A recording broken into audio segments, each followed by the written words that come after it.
परमैन बना star sign. सर्दी के मौसम में आसमान साफ होता है और तारे देखने का वो सबसे अच्छा वक्त होता है। दोस्तों, क्या तुम सबको पता है कि कौन सा तारा सिर्फ सर्दी के मौसम में देखा जा सकता है? बताओ। बिल्कुल सही। सब लोग अब साफ की तरफ देखो, जल्दी से। उन तारों को ओरियन की जैसे लाइन में जोड़ने की कोशिश करो। क्या तुम लोगों को एक शिकारी दिखाई दिया जो अपने राइट हैंड में एक बैट पकड़े हुए है और लेफ्ट हैंड में शेर की खाल जिसे उसने अपनी शील्ड बनाई है?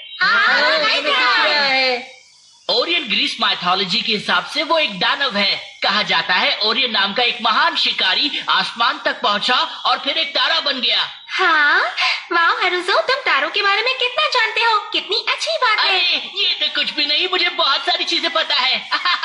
तुम्हें तारों के बारे में कुछ भी नहीं पता, फिर भी हमें बता रहे हो।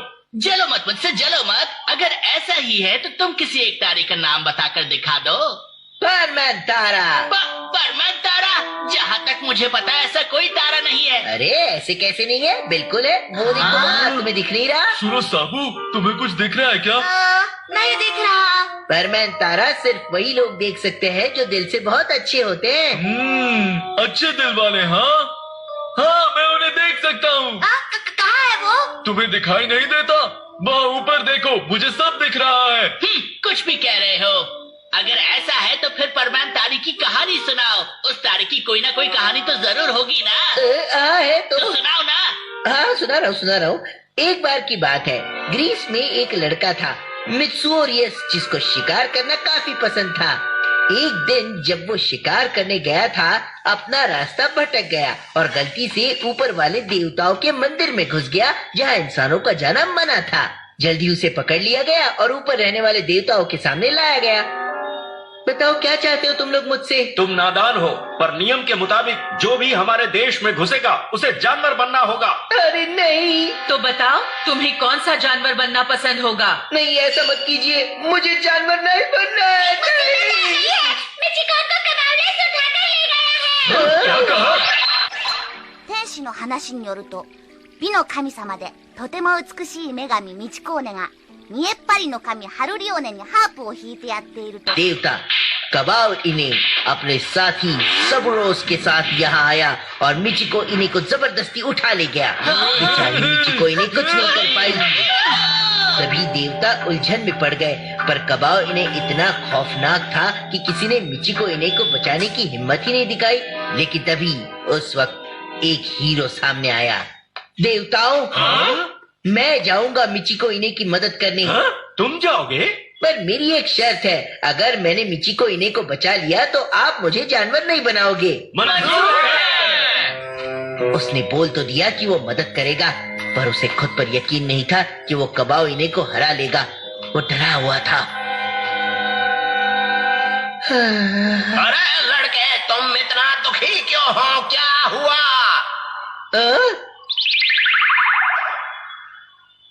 अरे आप तो मैं हूँ सबका पिता, महान बादोस।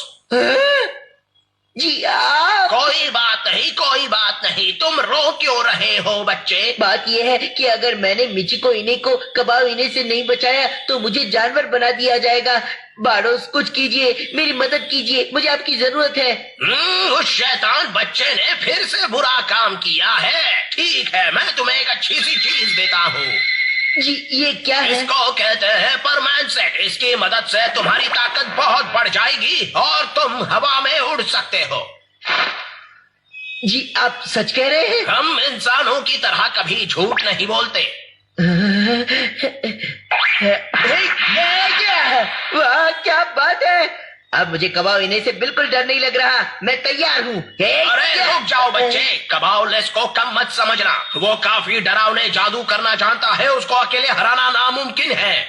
इसलिए तुम अपने साथ इन्हें ले जाओ। एक डॉगी, बंदर और एक इंसानी चिड़िया। मुझे ऐसा क्यों लग रहा है कि तुम हमें बच्चों की कहानी सुना रहे हो? अच्छा, कोई बात नहीं। मित्सुओ, तुम आगे सुनाओ ना। हाँ, तो वो मित्सुओरियो जो परमैन बना था, वो अपने 3 साथियों को लेकर उस दुष्ट की तरफ बढ़ा। नंबर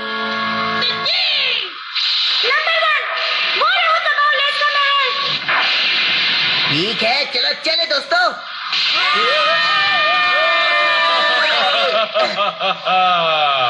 तुम यहाँ हो? हाँ, मुझे तुम्हारा ही इंतजार था। पहले बताओ तुम मेरे बारे में कैसे जानते हो? हाँ, मुझ में दिव्य शक्तियाँ हैं, मैं सब कुछ देख सकता हूँ और मैं तुम्हें हरा दूंगा।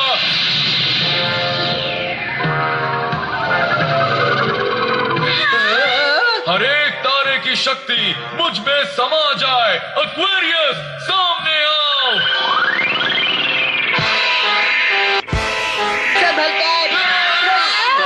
कबाउलस, तुमने एक्वेरियस को बुलाया, क्या तुम्हें अचार बनाना है? मुझे माफ करना, मैं फिर से बुलाता हूँ। आ जाओ वर्गो।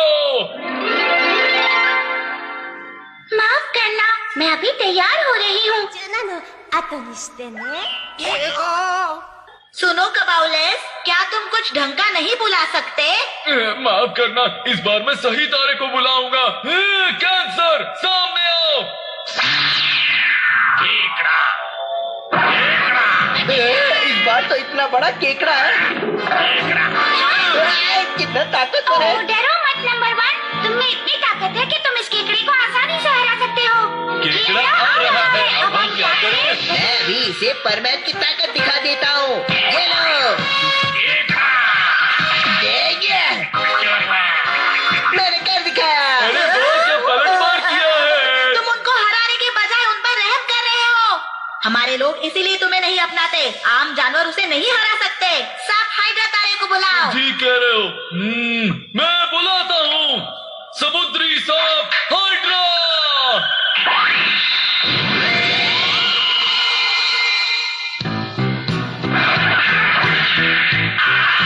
मुझे समुद्री सांपों से डर नहीं लगता।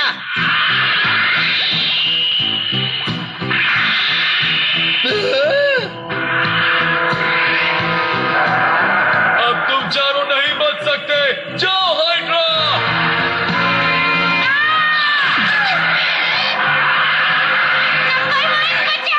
मैं सांस नहीं ले पा रहा। नंबर 1, कुछ करो। शाबाश हाइड्रा, ऐसे ही तड़पाते रहो।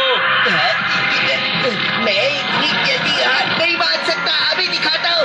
ये लो, अब मैं अपनी पूरी ताकत लगा दूंगा और इस मामले को अभी निपटा दूंगा।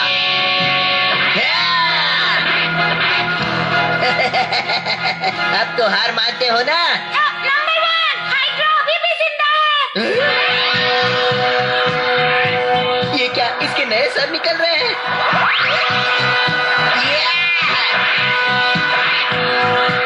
फिर से नए सर निकल आए। अगर ऐसा ही चलता रहा तो नंबर 1 थक कर हार जाएगा। हाँ, नंबर 1, हाइड्रा एक समुद्री सांप है। शायद आग उसकी कमजोरी हो। आग का इस्तेमाल करो। बिल्कुल सही।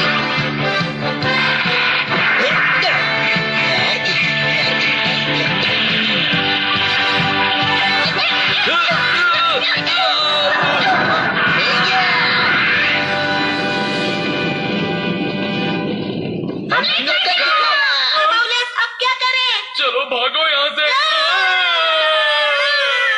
तुम ठीक हो, अच्छी बात है। शुक्रिया। और इस तरह परमैन ने मिचिको इने को बचा लिया और उसकी जीत का जश्न सब लोगों ने धूमधाम से मनाया।